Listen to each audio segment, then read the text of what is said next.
All right, so here we go. So welcome to the X-Perience show. Hi, thank you. We're not going to experience rattlesnakes, thank goodness, but there's a rattlesnake topic today. So we have Eloisa here. She's been a vet tech or veterinarian or vet tech? Vet tech. Vet tech for 14 years. Yep. Working currently out of Kingman Animal Hospital. Yep.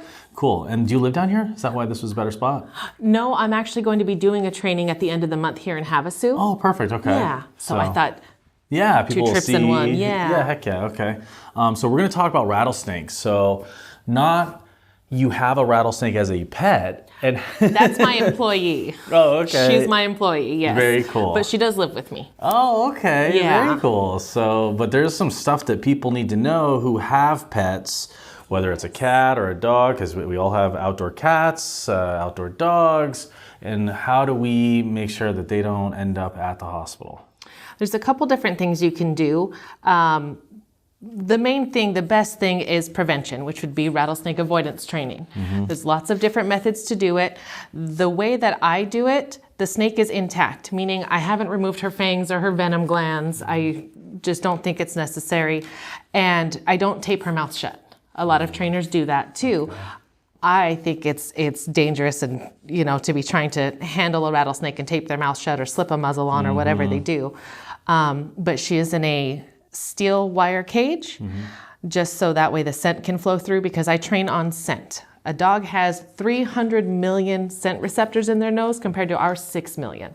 Oh, yeah. Okay. So they can smell 40 times, at least 40 times better than we can. Wow. So I'm a huge advocate for avoidance training of any sort. I mean, I have my preference on the way that I train, and other trainers have their own preferences. And the other thing that owners can do, at least for dogs, is there's a rattlesnake vaccine.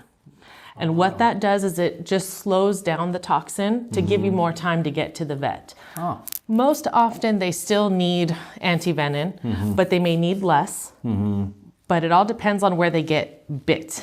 What causes the demise of our babies that get bit by rattlesnakes is they essentially suffocate from the swelling, because they're usually bit on the nose or on the mouth or on the throat, and so that's what happens. But the rattlesnake vaccine will help slow that down. But if we can train them to avoid the smell of rattlesnakes, then we're better off. Our record working off of scent is 176 feet. That a dog has caught the scent of a rattlesnake. My average is about 50. About 50 feet is the average. But I do this in 2 training sessions. And the first one, we do them about 6 months to a year apart. And I have an empty cage, more so the owners know that we're not training against the cage. It's not what they're going to avoid. Almost every dog will walk right back up to my empty cage after they've been trained, because they understand, hey, there's not a snake in there. That's okay. Right. And then at the 6 month or year refresher, we kind of just see if the dog remembers, because just like training any trick, it takes some repetition. Right. Now, I use a shock collar, so we don't want to do it back to back to back. Right. And dogs are really smart. They just, when they get it, they get it.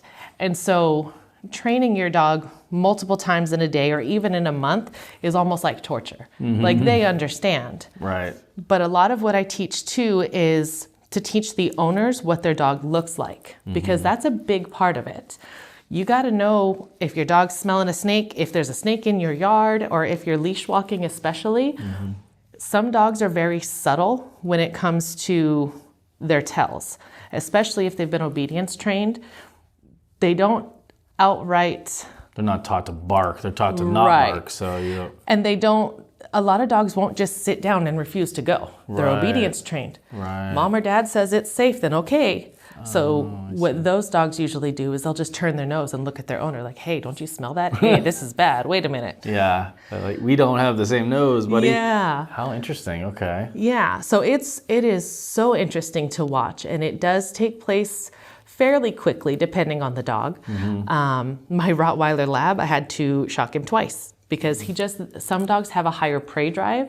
So like your rat terriers, and honestly more your small dogs than your big dogs. Or more aggressive towards wanting to still go after it, even though they know it's there. Right. Okay. And so like rat terriers, cairn terriers, all your really small dogs, even dachshunds will do it. Oh, wow. Because they're bred for like gopher hunting and squirrel hunting and stuff to go underground. So they smell it, I shock them, and they think, oh, that thing bit me, I'm gonna kill it. Oh, and they go right back to it. Wow. So that's interesting. yeah, so a lot of what I train with is the owner-dog relationship too. That's one of the most important things, is that the owner watches their dog and knows what they look like. Because if your dog knows to avoid the snake, but you make them go towards it anyway, now you've just broken all the training. Right. That's interesting. Yeah. Jeez. Now, how did you, so you've been doing the veterinary world for 14 years. When did you get introduced to this? About 7 years ago, my mentor, Jim Walkington, he's with Viper Avoidance. He's up in New River. He was coming to Kingman for 20 years. Oh, wow. And he's in his 80s. And so November of 2022, he goes, listen, it's hot down here. It's a 4-hour drive. You know what you're doing. And he essentially, I mean, he bought my collar. He bought me the special wire. And he paid for the business license, I think, or the business name registered with Arizona for the first year. And he goes, here, you got it. You know what you're doing. Take off. That's cool. And so I built my cage and caught my snake and got started last year. Wow. Yeah. So how often do you do it? Do you do it just, you said twice a year? Is it it's once and then 6 months refresher, or do you do a couple different classes? I do lots of classes. This year I'm picking it up more. Last year I kind of was just getting my feet wet. So I did maybe 1 a month or 2 a month.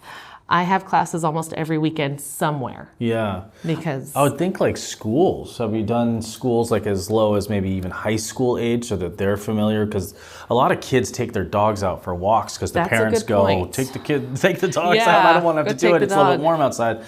So I wonder if that's something that is up your alley of. yeah, that would work out well. The closest thing to a school I've gotten is I've been in contact with the principal of the school in Topak. He wanted me to come out and do a training for like all the teachers and their great dogs. idea. Yeah. But I didn't think I should reach out to schools and at least do a little education or something. Parents you know? and students, but just Yeah. whatever it might be, because that's for sure. That's something that I think a lot of people, and we talked about this before we started recording, which is like something that people wouldn't think of it, which is a rattlesnake doesn't want to be found, so it is quiet. So when we all think, the one time I remember encountering one, I was in Nebraska, and there was a soccer tournament happening right near a bunch of cornfields. And all the kids went to the bathroom in the cornfields. Yeah. So I went running out a couple rows deep thinking I was good, started going, all of a sudden I started hearing the rattle, but it was because I was literally within 5 to 8 feet of it. Yeah. So it was telling me to get the heck away, but a lot of people don't realize that warning is sometimes your only one warning, and it's because it is now ready to attack because it's willing to give up its position. Right. So like now is the time to get out of there, where a dog will give you that warning way ahead because the smell, which is something I didn't even think of. I wouldn't even have thought that a snake had a smell. Yeah, so, and it's only for dogs, and all rattlesnakes smell the same.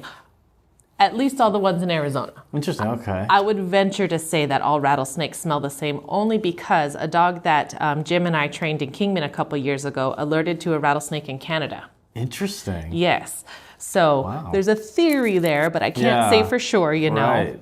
That's so interesting.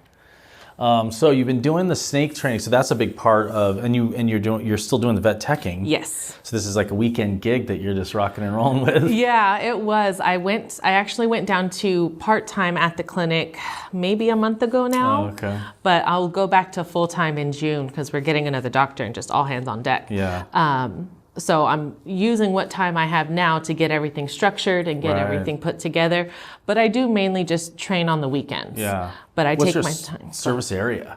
So like you're down in Havasu, but you're in Kingman. Do you go to Bullhead? I do. So I have down a the class tri-state? coming up in Bullhead in May and June. I just partnered with Risen Star Kennel down there. Oh yeah, okay. And they're fairly new owners. I guess they've had the place for 5 years, but I love their program. I love the way that they train. We seem to have the same values. We talk about the behavior and the owner-pet bond because that's a really big thing. Them trusting the owners is a huge deal.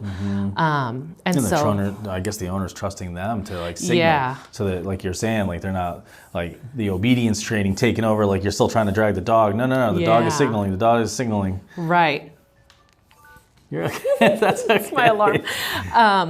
But I've been all over the state as Jim kind of transitions out of his career. Yeah. I'm taking over his areas. Okay. So right now it's Havasu, Bullhead, Kingman. I'm going to Valley Vista, Golden Valley. I did my second training of the year was in Welton down by Yuma. Okay. I go north of Kingman a little bit, and then he's in the next probably year or so, he's going to hand over Wickenburg and like Buckeye to me. Oh, so cool. kind of all over the state. Yeah, I was gonna, and maybe even would you do like a Needles since it's right border town? Yeah, Laughlin maybe. The only thing with that is I need to look into state laws. Oh, right. Because I've had people ask me to come to Vegas. Yeah. I've had people ask me to come to Needles. Yeah. That's why I thought maybe Topok would be a nice middle ground. Yeah. Because Needles isn't huge and it's kind of close. Right. Maybe they could make that drive. Right. Because I've trained people in Kingman from Havasu. Oh, cool. Okay. So yeah, people are willing to go where you're doing it. yeah, I'm just trying to spread out so that way it's a little more convenient for people because it is so important to me that these dogs are trained. Yeah. I've seen what snake venom does, and it's especially Mojave green venom is scary, but I actually just learned that the tiger rattlesnake that we have here in Arizona is more venomous than a black mamba. Wow. Okay. Yes. I went to the Phoenix Herpetological Sanctuary yesterday. Cool. And did a rattlesnake kind of handling training course. And essentially he was teaching us how to put a rattlesnake in a bucket, which I know how to do, but it was really cool to get all the little side facts. The guy's name was Kale, I forget his last name, but he did a 3-year study on what it's like to step on a snake. Ooh. So he made a fake leg and spent 3 years stepping on snakes. He found it was 175 snakes in the 3 years. Wow. 3 of them struck. 6 of them coiled. All the rest just tried to get away. Yeah. That's another big interesting. thing that I'm like really passionate about teaching people is snakes are defensive. Yeah. They are not aggressive. No, I don't care what the story is. That snake did not chase you. Yeah. It's not like the movies where Right. it's like it's this. more that you're in their way. Yeah. They are stubborn. When I go, it's called herping because it's herpetology. Yeah. When I go look for critters at night, a lot of times you see a snake moving one way across the road. If you try to move it back, it just goes right back to where it was going. It's got its path and that's where it wants to go. And most of the time you're just in the way. Right. Okay. That's cool to know too. Yeah. So you just know, like, just get out of the way versus trying to change its course. Yeah. You're going to cause a problem. So like the snake we dealt with yesterday, he wasn't really active. Like we practiced with the gopher snake first, and then we moved to using the rattlesnake, which was a Western Diamondback. And he wasn't really super active, but when he saw his chance, he started to slither. And so Kale just stood there and let us watch because it looks like he's chasing you, he's running at you, Right. but he just went right between his legs. Whoa. Wasn't scared, didn't nothing because Kale didn't present a threat. Right. Okay. So that's the big thing is that their first defense is to camouflage. Just sit still, don't move. So when that snake rattled at you 8 feet away, that was his warning. And like you said, that was the only warning because once you're close enough, they're not going to let you know where they are. They're just going to get you. Yeah. Because it's fight or flight. And Right. all they have is fight. Yeah. That's crazy. Yeah. How long is, you're outside doing the training? Yes. Okay, that's one thing. And then how long does it take, and is it a certain time of day? Are you trying to do it at certain times, or does it matter? I try to do it in the morning because especially now that we're getting into the summer, it gets it's hot. getting warmer. Yeah. Yeah, and you guys are 20 degrees hotter here than we are in Kingman. Right. So I try to stick to the mornings. As we get a little busier, I'll do some evening trainings when we have time around 6:30. Yeah. Because when it gets hot, that's when the snakes are active. Right. Morning and night. They're not out during the day because it's too hot. Right. They're under a bush or a rock or something trying to shade up. Yeah. But at night when the temperature starts to drop, that's when they're going out hunting. That's when they're going to the roads to try to get some warmth from the asphalt. So I try to stick with those times for realism, but also for the safety of my snake, for the health of my snake. Yeah, and that makes sense too, because that's probably when people in the summer are going out in the early mornings and in the evenings when it's a little bit when cooler. you're going out for a walk. So that's to when walk they're your active dog. and you're active, so that's a good time. How long does it take for the training? Is it just a one single day, a certain amount of hours in a day type thing? So I do 10 dogs in an hour, and sometimes that's pushing it because like I said, this is really important to me. So I want to Yeah, make you sure don't wanna that, rush it. yeah, that everybody knows, that the dog understands and that the owner understands, and that we're not rushing anything. You're okay. Jeez. It's not a live show, so we're Oh, good. good. Okay. Oh, well, I'll relax then. Yeah. Oh God. Yeah. No, we make it so we can edit it. Good, good. You never know if something's not working right. We're not going to snooze it. We're going to dismiss it. There we go. So yeah. Oh, another cool thing I learned. One of the big myths out there is that a baby rattlesnake is more dangerous than an adult. That is not true. Oh, okay. So I've heard not. that. Okay, so they're So like did I. scorpions, right? Because scorpions Yeah. are more dangerous because their venom is stronger. But that's not But true it's either. not like that. Oh, really? I didn't know that. That's what one of the things I learned yesterday. Cool. Is Wow, that myth busting. This is good. Yeah. So a baby rattlesnake can produce 1 gram of venom. Okay. Just one. An adult, the average is 300 to 500 grams. Whoa, that's a big difference. Yes. Okay. So, and the whole they can't control their venom, also false. Interesting. Babies are born and rattlesnakes give live birth. Oh, right. Yeah. So from the moment they're born, they can it's called venom metering. They can control their venom, and they can inject from one fang, the other fang, or both. Oh, wow. How Yes. weird. So they've done studies, and it actually shows that a rattlesnake uses at least 3 times more venom on its prey than it does on defensive. Oh, that makes sense. Yeah. It wants to kind of save it. It wants to get you away from it, but it's Yeah. not trying to eat you, so it doesn't need to completely paralyze you. Right. That's interesting. Wow. And that's the thing, is even with like a ball python, snakes don't try to eat something they know they can't. Right. If you try to feed a snake a mouse or a rat that's too big, they just won't, because Yeah, they know it's a better. waste, yeah. So they don't see us as food. They work off of heat signatures. They have really good eyesight, but they work off of heat signatures. So they see this great big heat signature and they're scared. Right. Yeah. So, Yeah. but when people like are reaching into a bush or reaching into a hole It somewhere, doesn't. It sees a small signature. it's a much smaller signature. Well, that makes sense too. Yeah. Yeah, certainly like dogs, they're just like with their snout, they're getting their Yes. snout around because they're smelling stuff. And like you Yep. said, if they don't know what a snake is because they haven't been taught, they can still smell it. So they're interested in Right. it because they think it might be something they can chew on. Yep, they hear something move and they just Right. want to get it because Yeah. it's fun. Yeah, very cool. So how do people that want they're going to see this, how do they reach out to you to be able to say, hey, we want to have a class, we got a group of people that all have dogs and we think this would be great for us or our organization or whatever it is? What's the easiest way? I have a Facebook page, is probably the easiest way. It's Rattlesnake University. And then on there is my phone number. I'm full-time, well, part-time Yeah. now, but I'm a vet tech, so texting is a lot easier for Right. me. But people call and leave a message, or you can send me a message on the Facebook page. Cool. So there's lots of ways to get a hold Rattlesnake of me. University, awesome. Okay, Yeah. cool. Yeah, anything else you can think of that Oh, please, I can talk about this all day is long. pertinent, is pertinent to upcoming stuff? When's your next, so do you have like open classes or are they all like scheduled booked classes with certain people? It's all scheduled. Okay. Not so much by the venue, but just by availability. So my class coming up here in Havasu is going to be April 28th at Avalon Park. And I was going to do 9, 10, and 11, but with as hot as it is, I think I'm going to do 8, 9, and 10. Oh yeah, good idea. So I'm going to start scheduling my 8 o'clock class now. And it's $100 a dog for the first test. That 6 month or a year refresher that I was talking about is Yeah. $40. Oh yeah, okay. So at least it's not, $100 every Right. time, and you get a little time in between there. Yeah. But all of that's better than like $2,500 to $5,000 for snake Venom bite treatment. Yeah. Wow. Yeah, I actually was just in Kingman with the tourism director there, and he said that his cat had gotten bitten a few years back from a rattlesnake, and they were at that exact position. They're like, well, how much is it going to cost? And it was so expensive, and the survival rate was high enough to where he's like, well, and it was a cat, not a dog. Yeah. And he's, well, we'll let, and then the cat survived, but Oh, it's good. yeah, which is good. Yeah. But yeah, that definitely gets expensive. I didn't realize it was so expensive. I guess anti-venom Yes. is like really pricey.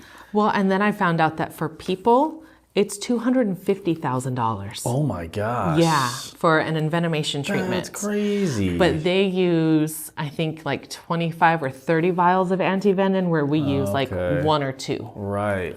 But it's still, it's that's like nuts. $500 a vial. What do you It's think the nuts. way for a person to avoid, any tips for just people that don't have dogs? That like, is it basically, hey, if you see one, just start backing back up where you were? If it's, get out of its way, if it's so slithering. you can even step to the side. If you've got a snake in your backyard, give it a couple minutes and it'll be by.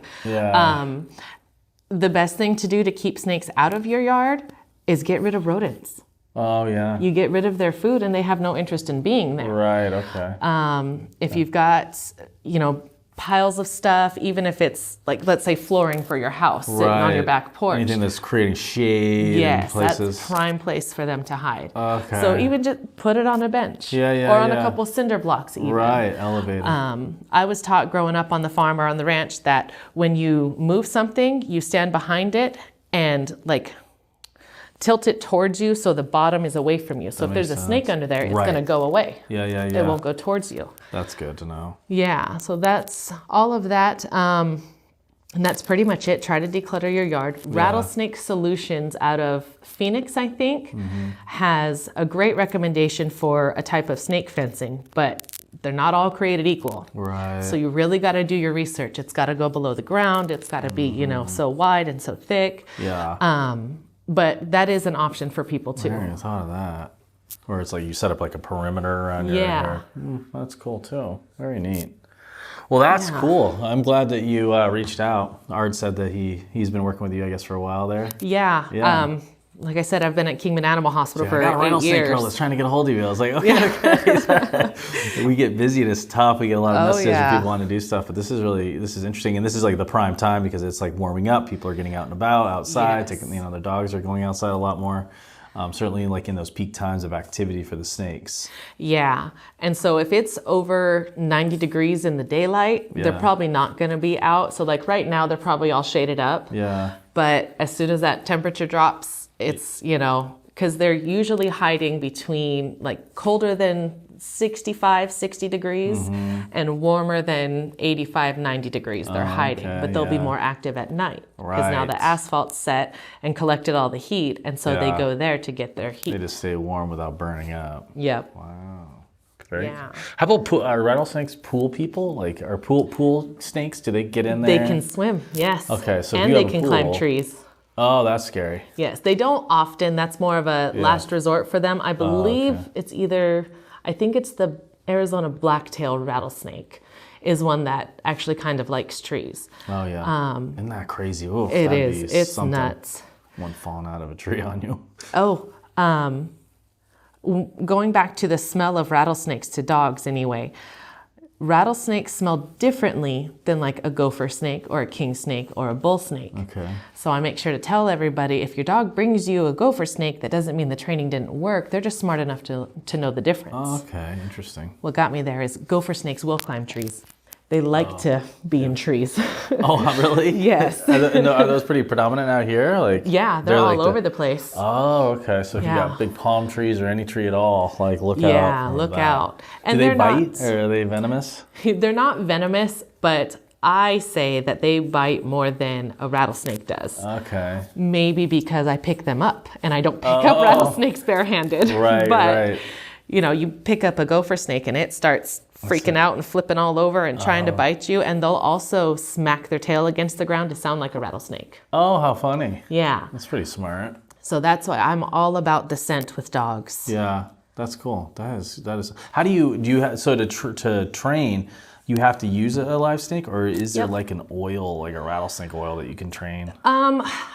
I don't know if that's... I hadn't thought about an oil, but I use a live rattlesnake. That's probably easier. Another thing I can do is when she sheds, I can use her shed skin too, because that'll hold scent for 30 days about. Yeah. Oh, that's cool. Or my snake's name is Spicy Noodle because she is, and she's just scared. She's just scared because she's in a cage, and I've had her for about a year. Yeah. And she was a baby when I found her. Oh. So... But she's just so scared that she rattles a lot. Yeah. And so if the dog is afraid of her because it's a loud noise in a box and I don't know what it is, I can use a shed skin, or I can even take my snake hook and kind of rub it on her and play with her a little bit, and then it'll have the scent. Oh, yeah, that's And then I can just kind of, and I don't shove it in their face because that'll scare anybody, but just kind of hold it low and they eventually sniff it out and go, whoa. Yeah, wow. Yeah. Isn't that crazy? It's so effective, and it's a lot faster than you would think because dogs are just that smart. Yeah. It doesn't take much. No, certainly not with something where they know how important it is. Like, Right. they're quick to learn when that thing goes. My favorite part of training is telling people to react as well. Oh, good point. Yeah. Because you're alpha. You are mom or dad. They trust you with their life. It's one thing for them to think they got bit with a shock collar. Right. And, you know, they kind of ow and they might yelp a little bit.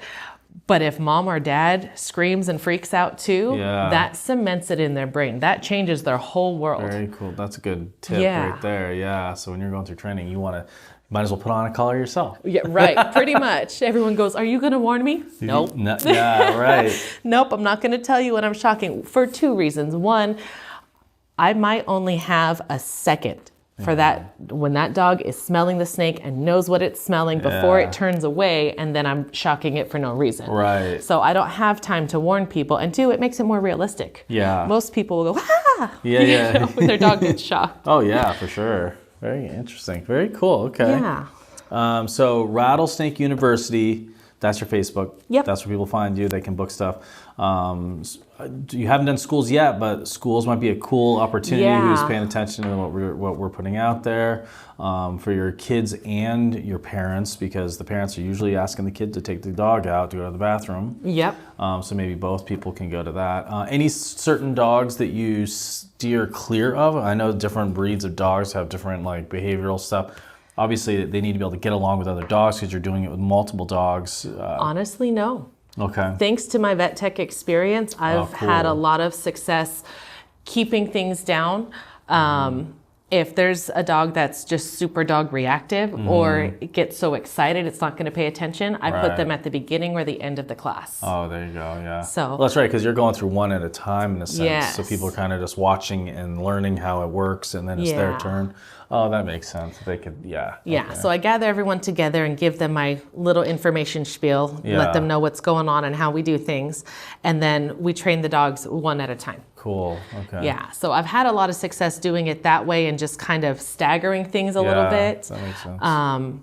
And thankfully, you know, there's a lot of dogs that don't like shock collars or strangers. And I've had several try to bite me. Yeah. But 14 years being a vet tech, you learn to be fast. Right. And to read their body language, I think that's a lot of what makes me so comfortable and so good at the training is that I can read the dog's body language. I know my mentor, Jim, always says, I can hear what they're saying. That's awesome. The dog whisperer. Yeah. Very cool. Well, awesome. Yeah. Anything else you could think of before we conclude? I don't think so. That's about it. I have a lot of classes coming up. I'm willing to travel. Cool. I do offer private sessions, but like if you want me to meet you somewhere, I don't train at people's houses because there's too many familiar smells and the dog's not going, they're going to be too comfortable. Right. They're not going to pay attention to what's going on. They're just be like, oh, I'm hanging out at home and there's a new person here. Right. But private training is $125 per dog versus $100 per dog. So most people just come to the classes. Each class takes an hour. Yeah. That's cool. Yeah. Okay. Awesome. All right. Well, very cool. Thank you, Eloisa. Appreciate it. Thank you. Thank you so much for having me. Absolutely.